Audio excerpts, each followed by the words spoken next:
powers of the Supreme Court are defined in Article 8 of the 1987 Constitution. Under the law, the highest court in the land has two functions, judicial and administrative. The administrative functions of the court refer to the supervision and control over the Philippine courts and its employees, as well as over members of the Philippine Bar. This empowers the court to order a change of venue of trial in criminal cases to avoid a miscarriage of justice. Typically, this power is exercised when a party claims that the trial would not be fair because of undue influence, intimidation, or physical danger arising from having the trial in the place where the crime was committed.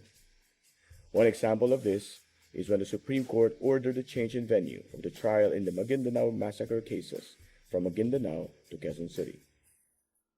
It also authorizes the court to exercise administrative supervision over all lower courts established by law, to enforce discipline, and to appoint employees of the judiciary.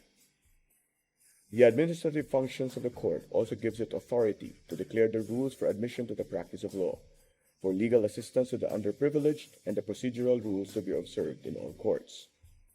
But the court's primary role is adjudication, rooted in the exercise of its judicial functions. Section 1 of Article 8 contains the definition of judicial power for the first time. This provision states in part that judicial power includes the duty of courts of justice to settle actual controversies involving rights which are legally demandable and enforceable, and to determine whether or not there has been a grave abuse of discretion amounting to lack or excessive jurisdiction on the part of any branch or instrumentality of the government. The Supreme Court of the Philippines is composed of 1 Chief Justice and 14 Associate Justices. The court hears cases en banc, which means all of them sitting together, or in divisions of 3, 5, or 7 members. Under Section 4, Paragraph 2, Article 8 of the Constitution, the following cases are required to be decided en banc.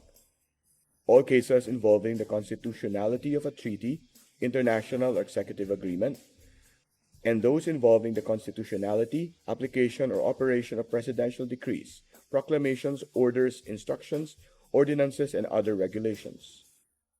The court en banc also decides cases originally heard by a division when a majority vote cannot be reached within the division.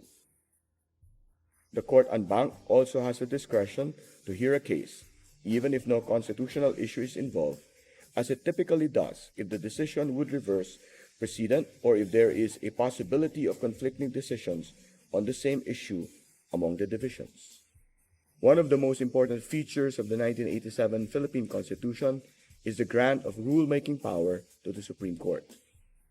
Section 5, Article 8 of the Constitution grants the Supreme Court the power to promulgate rules concerning the protection and enforcement of constitutional rights, pleading, practice, admission to the practice of law, the integrated bar, procedure in all courts, and legal assistance to the underprivileged. This power to make rules is exclusive to the Supreme Court and is not shared with any of the other branches of government.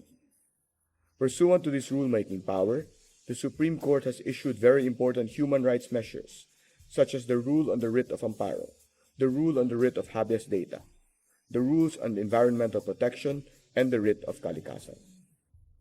The power to issue these rules, however, is not in conflict with the exercise of legislative powers by Congress, as these rules are not laws, though they bind parties and litigants and those who avail of the court system.